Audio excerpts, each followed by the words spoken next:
The students were randomly split into 4 groups for this event.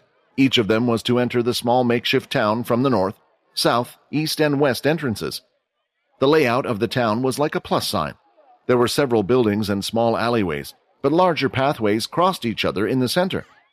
Layla was at the north entrance, and by luck, it seemed like there were a few others that she recognized with her as well. The annoying blonde-haired girl along with the brother and sister pair. Just my luck to be put in the same group with them. She took in several deep breaths for some reason. The nerves were getting to her. Usually she was quite good at calming herself down in these types of situations. Her mother would always tell her that one would only get nervous if they cared about what they were about to do. Does that mean I care about this lame event? In truth, she already knew the answer. I just have to get through the first round. If I can do that, it will prove I could do something on my own, and I'm not just some burden on everyone, Layla said to herself. Just don't get eliminated. Just don't get eliminated. You can do it, Layla. She carried on repeating these words to herself as if it was some chant. The more she said, the less likely it seemed to become a reality. Although she was going against Pure's wishes, they hadn't even bothered to explain to her what they had planned to do, which had irritated Layla quite a bit. Going against their orders, she would at least like to pass the first round to prove to herself that she can do it, and then she would immediately eliminate herself from the second round with no problem. One more day in the event couldn't hamper their plans too much, and it wasn't like they cared if she didn't. All right, and let the event begin. The buzzer signaled the start of the event, and students from all 4 entrances had entered the small town. Above the arena, a holographic display of the countdown had begun. Some students had split off immediately from the group and went on to look for their hiding spots, while others already had a few targets in their minds. And Layla had a sneaking suspicion that she had become one of those targets. Right on her back, out of the corner of her eye, she could see the blonde girl and the brother and sister pair. Although this was a singles tournament, it looked like they knew each other beforehand and had decided to team up. While looking around, Layla noticed that this was a tactic that had already been implemented by many. A lot of people were running together in groups rather than alone. Did they decide this beforehand or just now?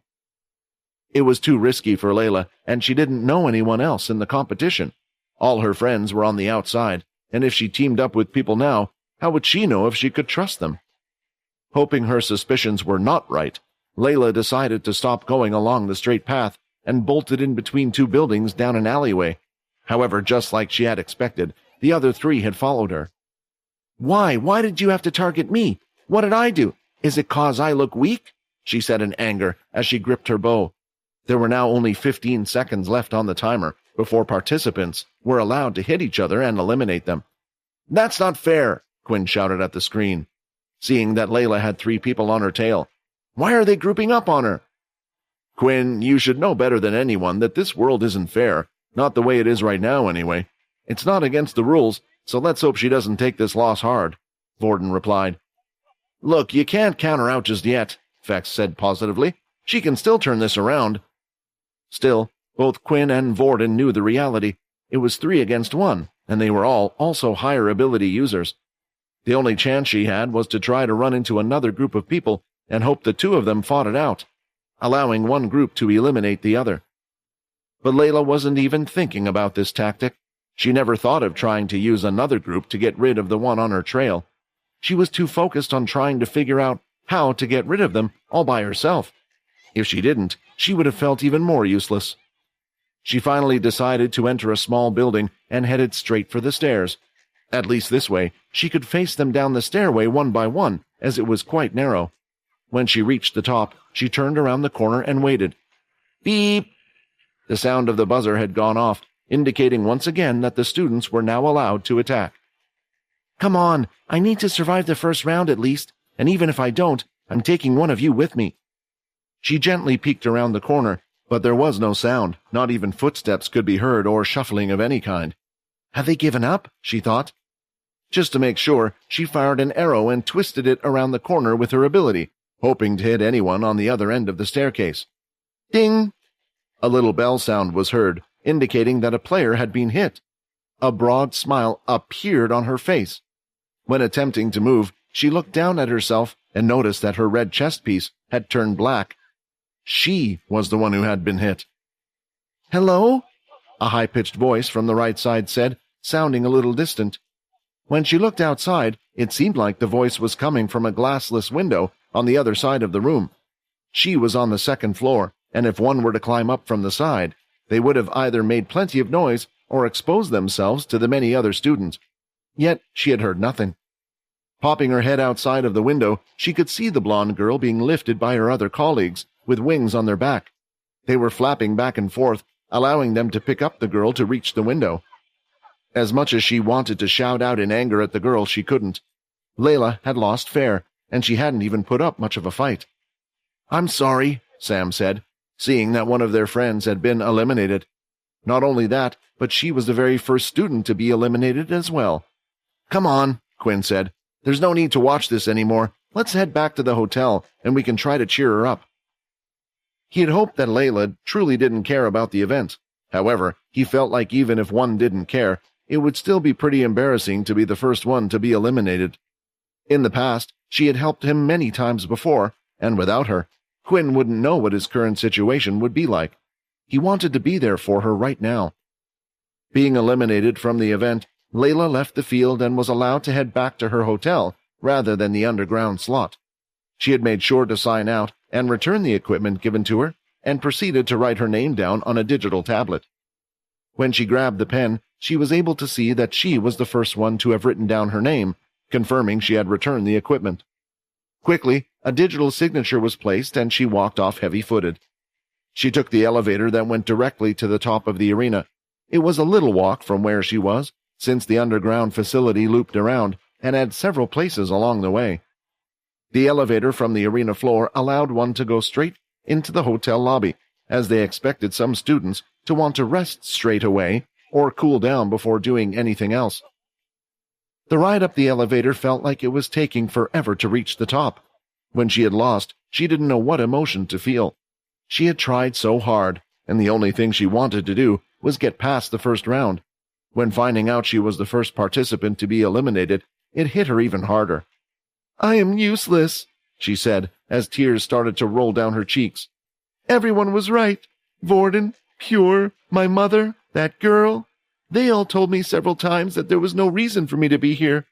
Aaron, where are you?" she cried, as the elevator made a ding, indicating it had reached the top floor. She made sure to quickly wipe her tears away with her sleeve, for fear that there might be someone in the hotel lobby that would have spotted her. When the elevator doors opened, Layla took a step forward and was surprised to see a single student standing in the hotel lobby, not too far away from the elevator entrance. The purple hair covering her single eye, and her face could be seen when she turned around. "Sia?" Layla called out. "I've been waiting for you, Agent 100, Sia replied. When her eyes met with Sia's for a brief second, Layla was quite pleased to see someone was waiting for her. When Aaron had disappeared and left them, it felt like she had no one to lean on, no one to confide in. Aaron had been the strong figure that Layla wished she could be, and yet it was something she would never be able to achieve. However, when she disappeared, Layla was a little lost. She had Quinn, but after finding out she was with Pure, their bond was a little broken. There was also the fact that Vorden would constantly get in between the two, and kept trying to fraction that relationship. In the middle of all these events that surrounded her, there was a little ray of hope, and that was Sia. After the last portal expedition, she had seen a scared little side to Sia during that time. She seemed afraid of Quinn and the others, and was confiding in her due to that. Layla, when seeing this, was seeing a version of herself when she looked at Aaron. In a way, it made her believe she needed to become a stronger figure, to know that someone was relying on her, instead of the other way round. This time, she would be a pillar of support for Sia. That was until the words spoken out of her mouth were like 1,000 knives had been stabbed right in her back. There was a straight look on the young woman's face. Her tone was serious. "I've been waiting for you, Agent 100, Sia greeted. There was now not a doubt in her mind that there were only two groups of people that knew her identity, Pure and Quinn's group. However, what Quinn's group didn't know was her agent number, and her ranking had recently just dropped as well. The fact that Sia knew this confirmed that she was part of Pure herself. "I know you might be shocked, but it was all because of Agent 5, Sia explained. Agent 5. This meant Sia being close to her was all of her mother's doing. Suddenly a realization was coming into her head. From the very beginning, since she had entered the academy, Sia had been her roommate. They had specifically told Layla that she was the only agent that was sent to Military Base 2. Was everything a lie? Now she didn't know what to believe. Was her new friendship with Sia fake? Was her acting scared an act? What was worse was how much did she already know, and how much were they reporting back to Pure? Her mother hadn't trusted her to even complete a mission like this, so they had to send backup to look after her. When there was a bond of trust, it went both ways, but her whole life it had always been one-sided. She trusted her mother with Pure's true intentions, even though she had so many questions. She trusted her mother when going through the hellish training that she felt was torture. She trusted her mother when she had told her life would be better in the future. Yet, she didn't trust Layla. After everything that had happened so far, something had snapped inside of Layla. Layla walked right past Sia, ignoring her. "Wait, what are you doing, Agent 100? Sia asked, a little shocked by Layla's actions.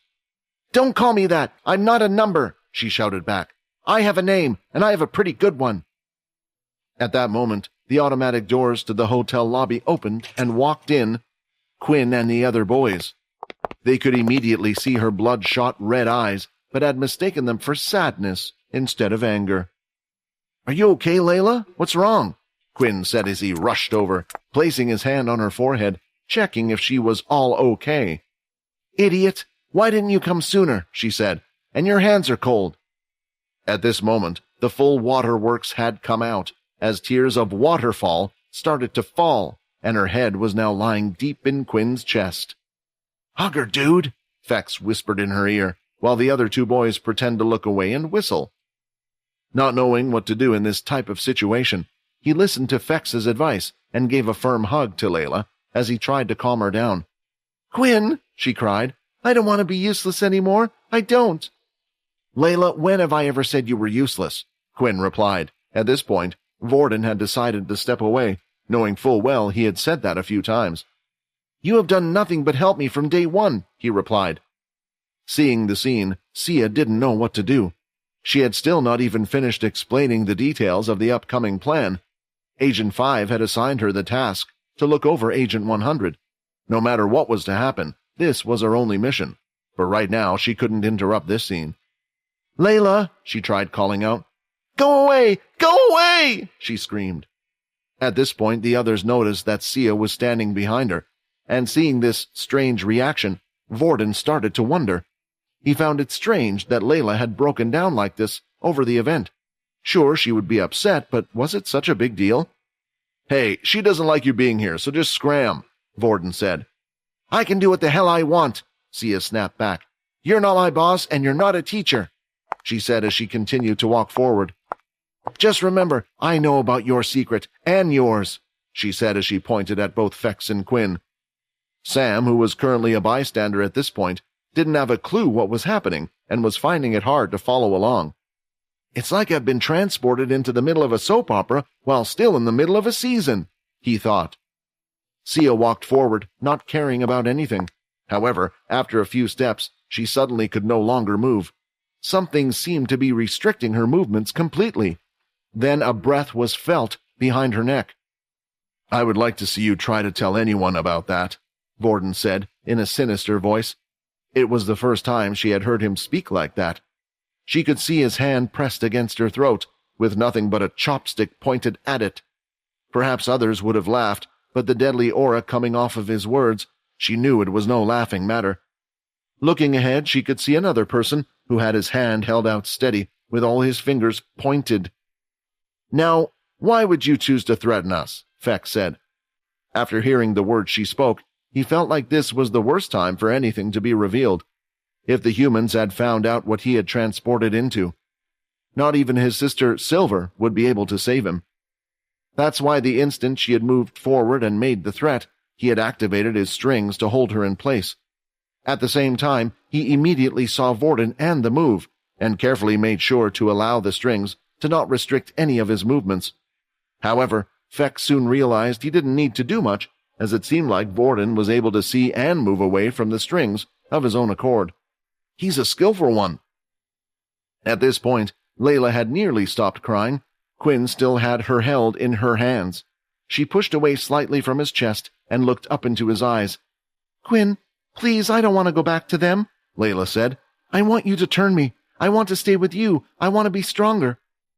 To Sam, it looked like Layla had just made some type of confession. Although it sounded weird based on everything that happened, it was the only thing he could think of. But Quinn very well knew what she meant. She wanted him to turn her as he did with Peter. He was very hesitant, especially after what had taken place with Peter so far. But what happened with him didn't mean the same would happen with everyone. After all, his own life had changed quite a bit, and Layla's was in a troubling situation. He had already figured when she had said she didn't want to go back to them, that being with them was preferable to Pure. Changing her meant she would be leaving Pure and going to his side.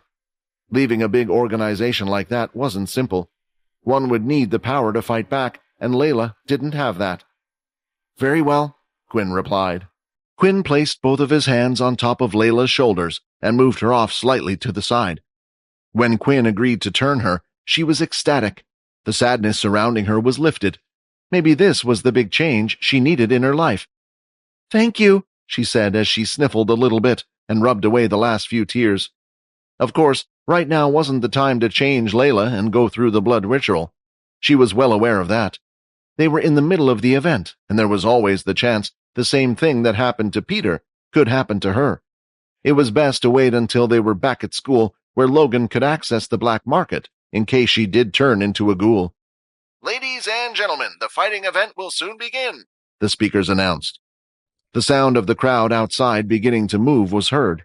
The crowd cheered louder than before, and it could even be heard from the back of the hotel lobby where the group was.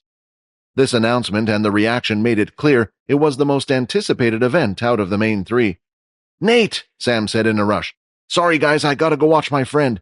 It looks like you guys have things handled here anyway."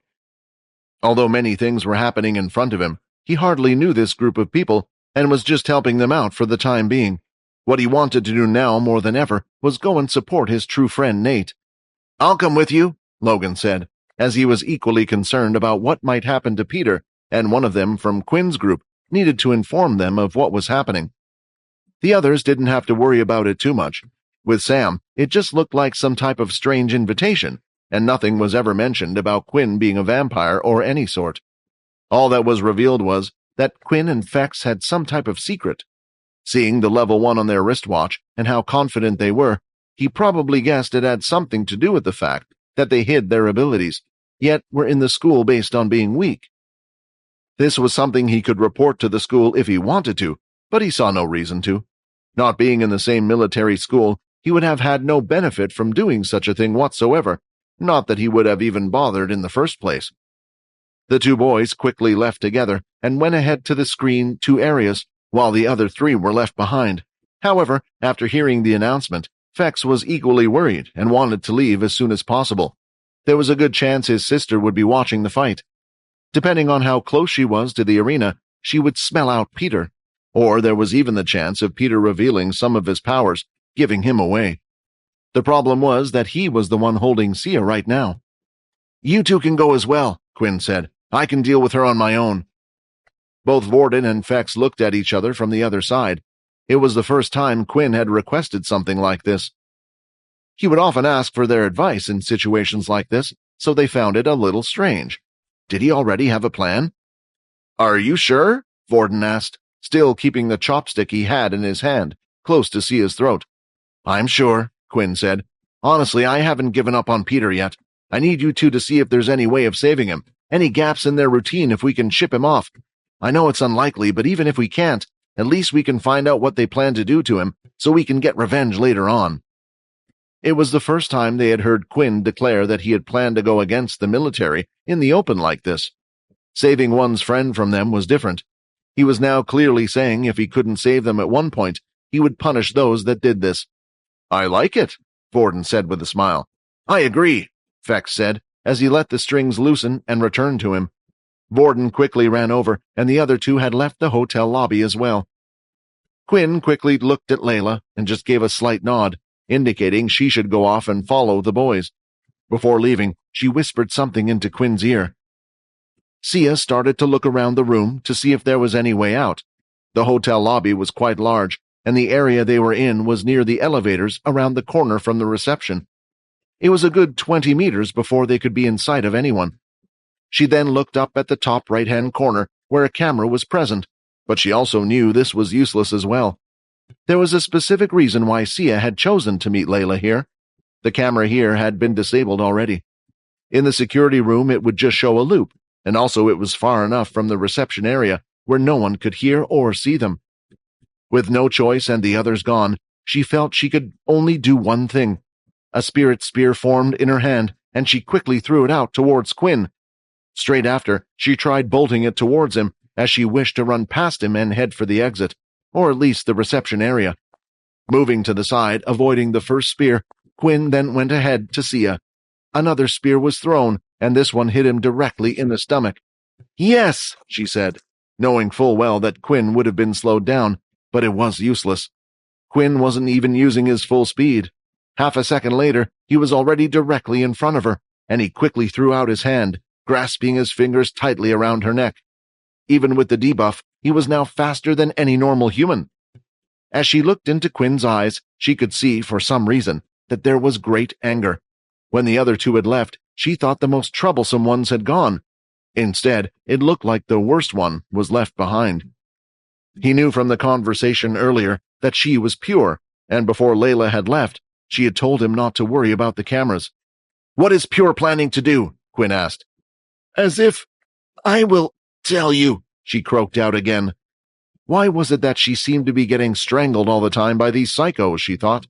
However, what she was also surprised at was the fact that Quinn knew about Pure. Did Layla tell them everything? How much do they know? When she asked for him to turn her, what does she mean by that? To stay with Quinn, does this mean she's chosen to betray us? I must inform Agent 5 immediately. She started to stretch out her fingers to reach into her back pocket. Inside was a communication device. Maybe she wouldn't be able to talk out in the open, but if she were just able to turn it on, they would know something was up. No reply was a sign that an agent would be in trouble. Quinn's eyes started to glow even redder now, as he had activated the influence skill. You better hope this works this time, otherwise I have no choice but to get rid of you. Sia looked into Quinn's deep red eyes, and her body was frozen in place. She didn't know why. Please work, Quinn said. I don't want to kill again. Again? Sia heard now, fearing for her life. The four others had just arrived at Screen 2. They went ahead and sat down in the seats, ready to watch the fighting event. It seemed like there was quite a bit of preparation work to be done, so thankfully, the fights hadn't started yet, and they were busy explaining the rules to the audience. When looking out on the field, 10 slightly raised circular cylinders went up from the floor to as high as the first row of audience members. Keeping their eyes level, they were watching from their seats. This allowed for nearly the perfect view for those sitting there. The flat-top surface of the cylinder would be the fighting platform for the participants. There were a few ways to lose in the fighting tournament. Your opponent would be knocked off the cylinder platform. One was to be knocked out, or the referee, who would also be on the cylinder with them, would declare one of the students a winner. When looking out on all the cylinders, Fex could see his dear sister on one of the platforms. Of course she had to be a referee, he said. Hi, Quinn here. Wondering what happens next? If you want to jump the queue and unleash all episodes, click on the link here and install the Pocket FM app.